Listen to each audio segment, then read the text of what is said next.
TVOT. Welcome to the keynote for our second day. Shh. Thank you. When I first invited Justin Osofsky, I called Facebook. And I've been calling Facebook for years to try to come to this event. And it's only this year that Facebook, I think, perhaps Justin, once he heard about it, understood that what we're doing really impacts what they're doing. And I'm incredibly excited that he's here today to speak to you. And in general, I've been a proponent of social TV or community and discussion since the early 90s, and I always knew that community and television would come together. So I'm very excited about the prospects of Facebook, which I'm sure all of you are, but we need to see where they're going, which is why I'm very happy to introduce Justin. And before he comes on the stage, I want to read you his very short bio. Justin Osofsky is Director of Media Partnerships at Facebook, where he oversees worldwide media partnerships. Prior to his role, Justin led product marketing for Facebook Connect, worked in business development for Facebook, and was a consultant with McKinsey & Company. Justin holds a bachelor's degree in economics from Harvard University, an MBA from Harvard Business School, and a JD, a law degree from Harvard Law School. So I think we've got someone smart that can represent Facebook for all of us. Thank you so much. Justin?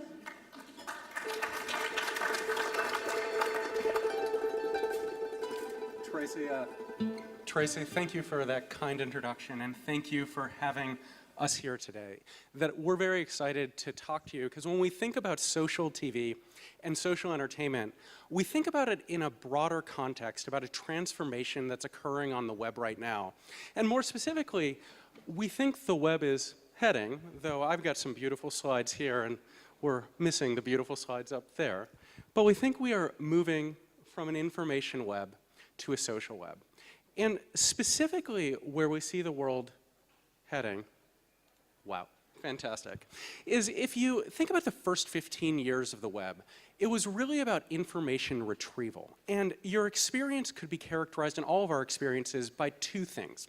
First, you were anonymous online. No one knew who you were. And second, you were looking for something.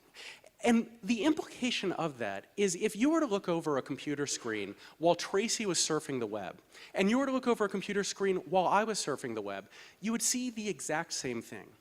The web is now changing. And the web is changing because for the first time you have your real identity powering your experiences on the web. And because of it, it's beginning to resemble much more the experiences we have offline. That if you think about TV shows, we talk all the time about Modern Family or Glee. We go to the movies with other people. We go to sports games with other people. We shop with other people. And for the first time, this is being enabled. We're already seeing all sorts of movements from a passive lean-back experience to a more active experience. That when you think about TV and entertainment consumption in general, a much more social experience is emerging, and we're seeing that in all sorts of different ways. But what we think that Facebook enables is word of mouth at scale. That there are over 500 million people on Facebook every month. Over 50% of people return daily to our site. Over 250 million people a month consume Facebook on mobile devices. And because of that, when they are consuming TV content, there's a conversation going on around Facebook. So during the TV show Glee, here are just a couple of status updates that I got during the show. And essentially what happens is for the fans of Glee or any TV show, on average they have 130 friends. And when you talk to those 130 friends, it's pretty powerful distribution, which actually plays out in a very real way in terms of the metrics. So when you take a look at kind of the status updates that occur about Glee, it's no coincidence that during each show you see a spike in status updates. That is the conversation that's happening in real time and the conversation that's being enabled in Facebook. And as we think about kind of what this creates going forward, I think it's really important to understand the level of TV activity that's already occurring within the Facebook community. Over 270 million people have shared the TV shows that they like on their profiles because TV is so central to what we care about, whether it's Seinfeld or Modern Family or 60 Minutes, that of the people that share TV on their profiles, on average, they share at least 6 shows that they care about. So when you begin to think about Facebook as a platform, there's already a robust discussion around TV and entertainment more generally going on. And so then the question is, if I were in your shoes, what does it mean for you? That we're essentially a platform company. What we're trying to do is enable social experiences everywhere. And we talk a lot about principles of social design. The core principle of social design is to put people at the center of the experience around your product, whether it's a TV show, whether it's enabling something on a TiVo, but take it through friends first. And I think the best way to explain what we think about at a product level and where we see our platform heading is to look at two examples. The first was when we launched our Photos product. When we launched our Photos product about 6 years ago, it objectively seemed like, by all metrics, it should fail. That first of all, you had a crowded competitive landscape that already existed. And not only was the competitive landscape crowded, it was a feature-rich competitive landscape. We upgraded our photo products about 6 months ago, but if you think about it, how many folks here are Facebook users? Phenomenal. If you're not, I want to talk to you after. But then, when you think about our Photos products, think of what you cannot do with our Photos product.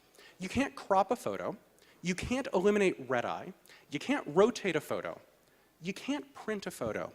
Yet nonetheless, our Photos site has more photos on Facebook than, by our estimates, all other photo sites combined. And the reason that happens is because of one simple feature. You can tag your friends. And by being able to tag your friends, you've created an entirely different lens into photo, where it's not product first. It's not about the features of the product. It's about being able to sort through people. And all of a sudden, it's a much more engaging experience in the way that we naturally talk about it. This was Machu Picchu. And when we talk about it, it's much more interesting to see it through friends. But it's not just something that's happened within our products. It's also been happening on our platform as third-party developers like Zynga, Playdom, Playfish, Crowdstar have built very robust businesses using the same principle. This is a traditional console game. It's rich graphics, it's immersive content, it's great storylines. And here's Zynga's latest game, Cityville. Cityville is much simpler graphics. It's a less robust storyline, but it has one thing that traditional console games don't have. It begins with people. In a way, what the gaming developers on our platform have done is realized if you put people first and create the social relationships there, and then layer a gaming experience on top of people, there's transformative value to be created. Over 200 million people play games on Facebook every month. That is more than the number of people that own the current set of the Xbox, PlayStation, and Wii combined. And it's not because of the robust graphics within the game. It's because they're interrelating with their friends, and then they're laying a social experience. That's what we mean when we say social design, and we think there are 4 principles. The first is you put people first and content second. The second is you make sharing simple and fast. That if you think about how easy it is to tag your friends in a photo, if you think about how easy it is to interact within Zyngas or Playdoms or Playfish games, it's very simple. But the third is that a few need to be able to activate many. That you may not have actually tagged a photo on Facebook, but your friends have tagged you in it. It's allowing the community and your audience to do it for you. And the final thing is that your friends are there. So what does it mean for TV? Well, when you think about the TV experience, and you're just entering it, and you're looking at a blank screen, the way I often find content today is I go to a guide, and I look at it. 7:30 a.m., apparently the Care Bears are on. I'm not sure that would actually be the show I'd watch. But that's the way in which I discover content today. Imagine a world in the future where you actually have your friends with you telling you what's important about the content. You may have 9 of your friends that think Modern Family is the greatest show ever and you should watch that episode tonight. You may have your college professor who's an expert in the deficit saying you want to watch these 7 minutes of 60 Minutes to actually understand what Obama and Paul Ryan are debating about. Or you could have your trend-setting friends saying The Voice is the best new show on television, you have to see that. But it's a different way of discovery. It's a different way of navigation. And it's a lot like we discover shows in real life. When you think about what's happening out there and asking what shows are on, you're discovering it through people you know. So if that's social design, the next question is, what's going on today? Because if that's the future, we're actually seeing a lot of innovation occur right now that we're already really excited about. And I'd cluster these into 4 categories of innovation. One is using Facebook as a platform to drive awareness, intent, and tune-in around television experiences. The second is using friends and interests to personalize discovery. The third is moving from passive to active consumption experiences. We're seeing a lot of innovation around second screen experience and immersive. And the final is thinking about Facebook as a platform to extend your content, to extend your IP, and to create new business model opportunities. In terms of driving awareness, ironically, the first example is one of the simplest. How many of you saw that episode with Betty White on Saturday Night Live? Well, as you know, the genesis of this was after she was kind of becoming a hit thing again, a group of nearly 500,000 people said, we'd love to see Betty White host Saturday Night Live, and Saturday Night Live listened. She went on air, and it was their highest overnight ratings of any episode in 18 months. So there's an organic conversation, an organic demand, and audience generation that's occurring on Facebook already that's just there to tap into. But we're also seeing really interesting things in using Facebook as a marketing vehicle. We just completed a pretty robust study within the movie industry asking what is the impact of buying ads on Facebook. And what we found is that increasing intent by 1% can increase the box office revenue on opening weekend by $4 million. That's basically taking the audience already on Facebook and activating it. And we're seeing really innovative use by studios in thinking about how you create content and amplify content. So if that was bucket 1, about using it to drive awareness and tune-in, the second form of innovation we're seeing is around personalizing the discovery. I think one of my favorite examples here is Clicker, which is the online TV site which was recently acquired by CBS. What Clicker does on their experience is the moment you show up on the site, you instantly have an experience if you're logged into Facebook, which shows you kind of what's personalized for you. Not only does it know I'm Justin, which is great, but it actually recommends shows that my friends like. The Big Bang Theory, 6 of my friends like it. So it says, you might like that as well. And it can also pull the interest. Knowing I like Modern Family can allow it to tailor it to other comic shows. Essentially what it's doing is it's using the 2 aspects of what people share on Facebook, who their friends are and what they care about, to create a very personalized experience around discovery of TV content. The third theme that we're seeing is a move from passive to active consumption. Instead of leaning back and just consuming, actively engaging in a discussion or a dialogue, what's happening. A few examples here. One is Conan O'Brien on, I think it was April 5th, did a live blog during his show. So he taped it earlier and did a live blog. In that 1 hour, over 100,000 people liked or commented on a rather, as you'd expect from Conan, interesting stream of conversation. But that was a pretty interesting example of actively creating the second stream experience, which enhanced the original content. A very different example from last week or 2 weeks ago now was Dateline NBC. They did a very interesting story on a guy named Dave Goldman who went to Brazil to find his son. But while they were reporting the story on air, what they did on Facebook is they actually had Dave Goldman there engaging in discussion and answering questions. That the highlighted thing on the screen is Dave Goldman answering questions what the experience is like in Brazil. From it, they saw roughly a double, in some cases much more, than their average posts on Facebook. But I thought it was a pretty fascinating example of taking the subject of the content and bringing it in to enhance the experience that was occurring on air. A third example, this one out of Europe, was the £1 Million Drop, where they essentially, Endemol developed a show where they developed a companion game simultaneously on Facebook platform to participate in during the show, where then the participation in this kind of trivia quiz show was incorporated into on air. At the peak, nearly 10% of their audience was playing the game on Facebook. They had hundreds of thousands of people doing it and saw a 22% audience uplift. But I thought that was another pretty interesting companion example to activate it.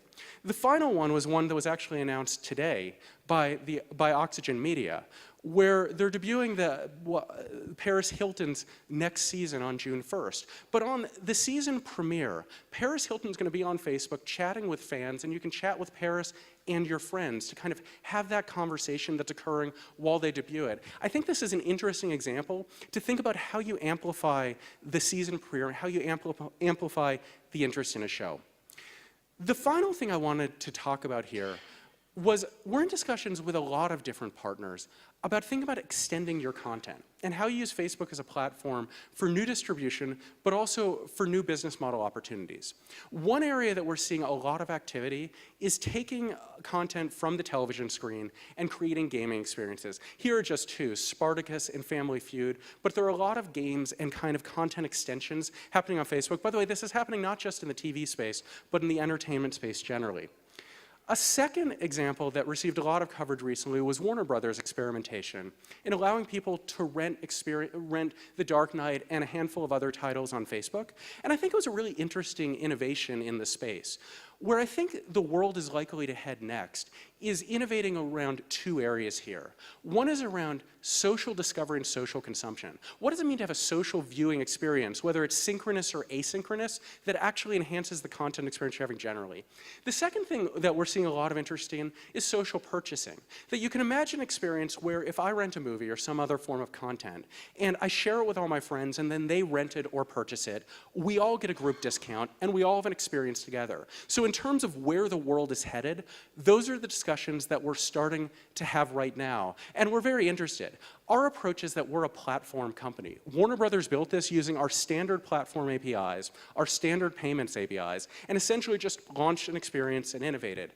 We're excited to see what you do next, but where I want to leave you is actually with this thought. What does it mean to actually put people at the center of TV?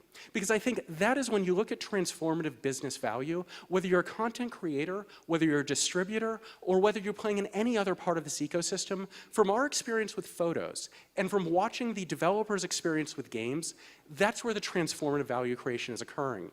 And we're really excited to see what you do and very excited to work with you. So with that, I promised Tracy that I would only take about 15 minutes for the presentation, leave 15 minutes for Q&A, and I'd love to answer whatever questions you have.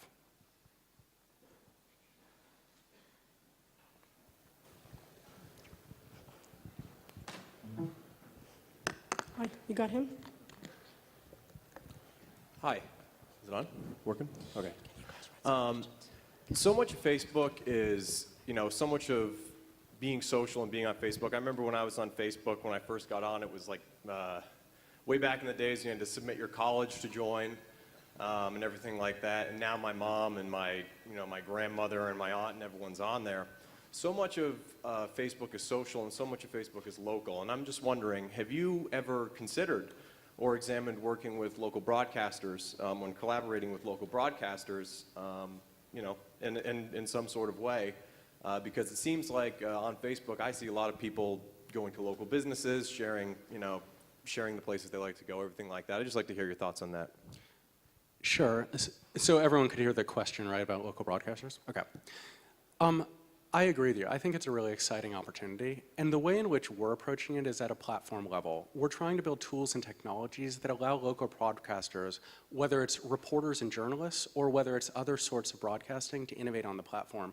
But you're seeing the seeds of so many interesting examples. Like, for instance, I think there was a TV station in Salt Lake City that's used its Facebook fan page to, I think, become the market leader in market by connecting in different ways.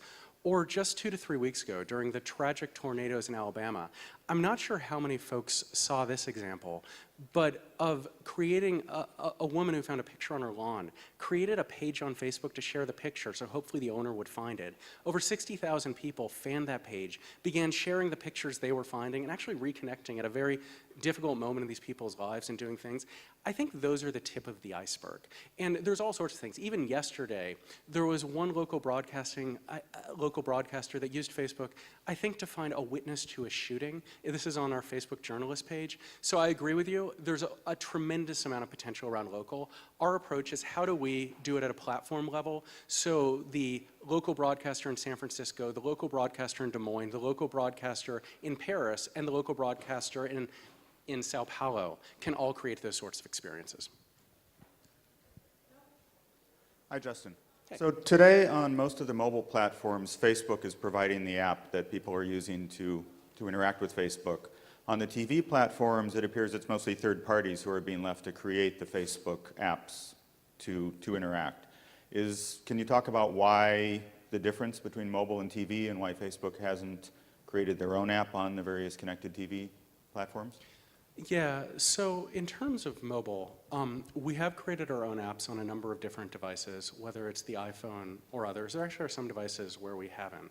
The way in which we view it is if there's a core Facebook experience for people to have, and we think we can create what's in a way the mobile manifestation of the web experience, we'll invest the resource, particularly if it's affecting a lot of users.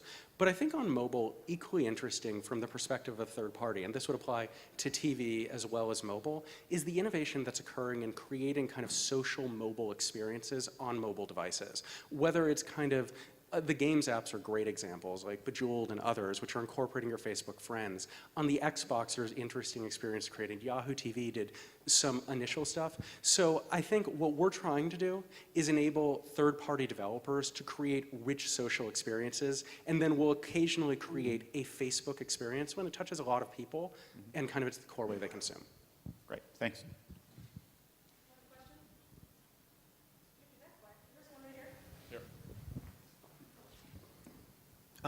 I guess when you talk about the experience that you had with photos and games, it seems like there's something very different about TV programming than those two cases where, you know, there's pictures of me and my friends that I'm uploading.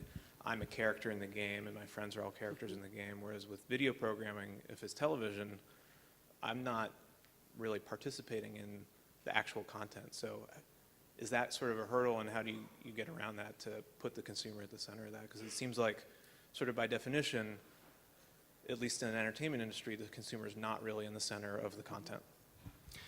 I think that's a really fair question, and I think it's one of the reasons we're looking to you and everyone in this room and beyond this room to figure out what is the way in which you take entertainment, content, and experiences and put people in the center. But I think where we see a lot of potential is when you think of just the natural way in which you discover and consume entertainment beyond the web. You go to movies with friends. You go to sports games with friends. You talk about TV shows all the times with friends. So there may be something about creating original content and kind of doing tailored, personalized experiences. But I think it's more using Facebook as a platform for discovery and taking the natural social experiences we have around content, but figuring out how you amplify the social elements to create these discovery mechanisms.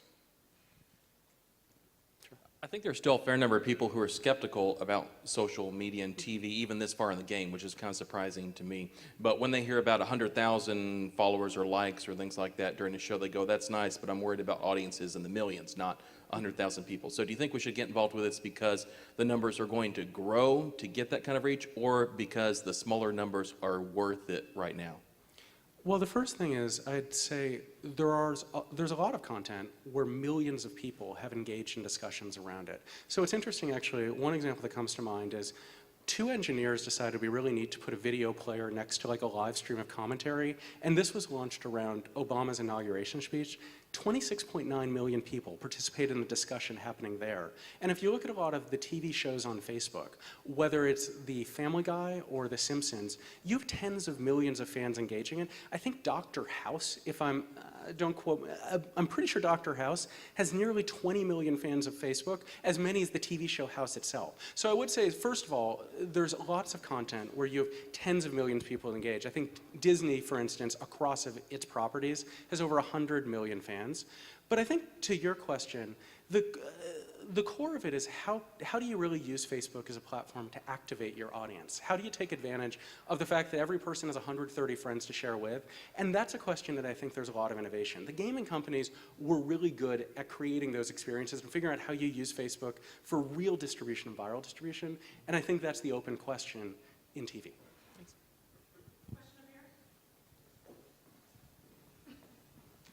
Yeah. You mentioned earlier on, you're looking for markets where there's a high intersection with your user base. Now, I think it's probably fair to say that there's probably 100% intersection with Facebook users and TV viewers. Currently, in the last sort of year or so, we've seen a lot of social TV apps appear on mobile devices. Today, Facebook doesn't allow you to check in to a TV show, but clearly, if I was a social TV app developer, I'd be quite worried about that. And also, a lot of these social TV companies are using the power of Facebook to sort of go social and log in and use Facebook Connect. What's your thoughts on that? So there are a few questions unpacked in that. There's a question about check-ins, there's going social and using Facebook Connect. On the notion of check-ins, I think what's interesting about check-in is a check-in to us feels like the beginning of an experience. So like the fact that you're watching a TV show is actually only the beginning of a social experience in the same way that when you check into a place, it's sharing something more social. Like where we at a product philosophy level see the notion of kind of check-ins going is when we launched our, what we call the product Places, you can imagine you show up at the Golden Gate Bridge, you check in here, for those of you out of town, it's a lovely day outside. You like kind of look at the Golden Gate Bridge and all of a sudden you've seen 4 of your friends are there and you imagine going somewhere else. Or maybe the corniest example is you check in at a spot and you discover 20 years earlier your parents checked in there on their first date.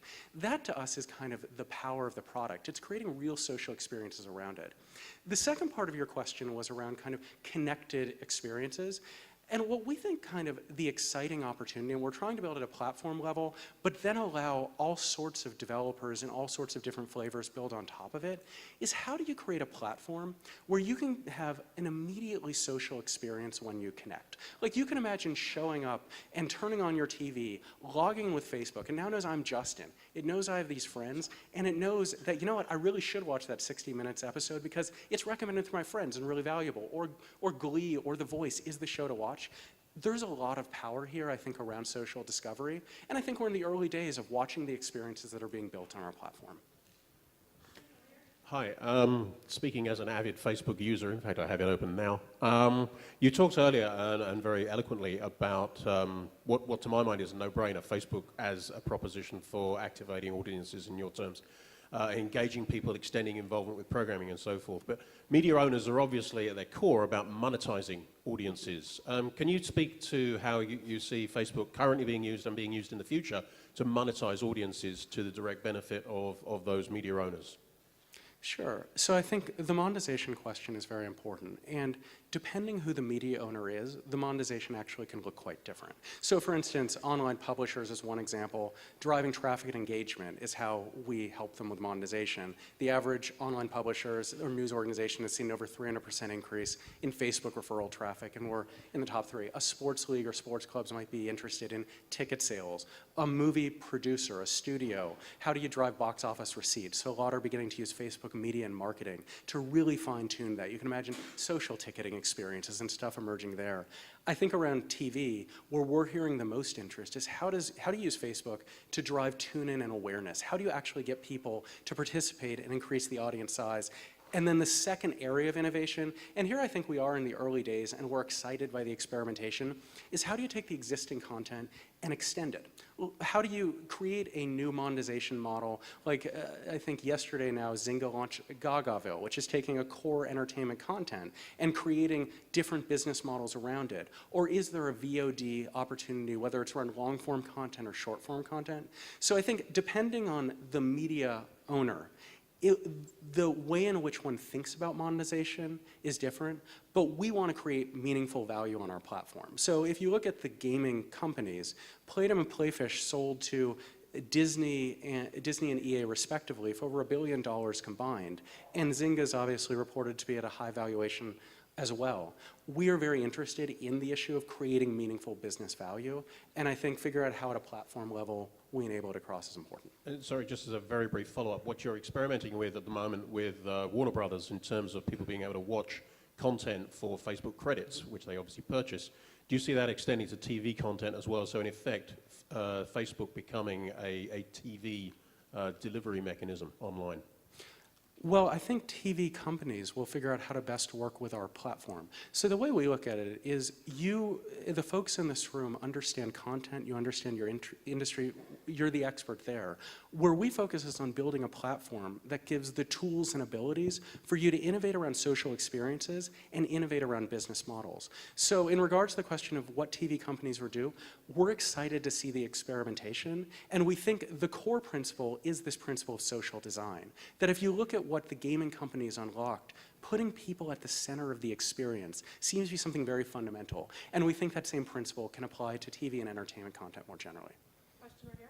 Sure. Just wondered what your thoughts are on social media empowering the citizen journalist, for instance, what happened in Egypt, the Middle East, what you feel, uber responsible on one hand, and just overall what your thoughts are?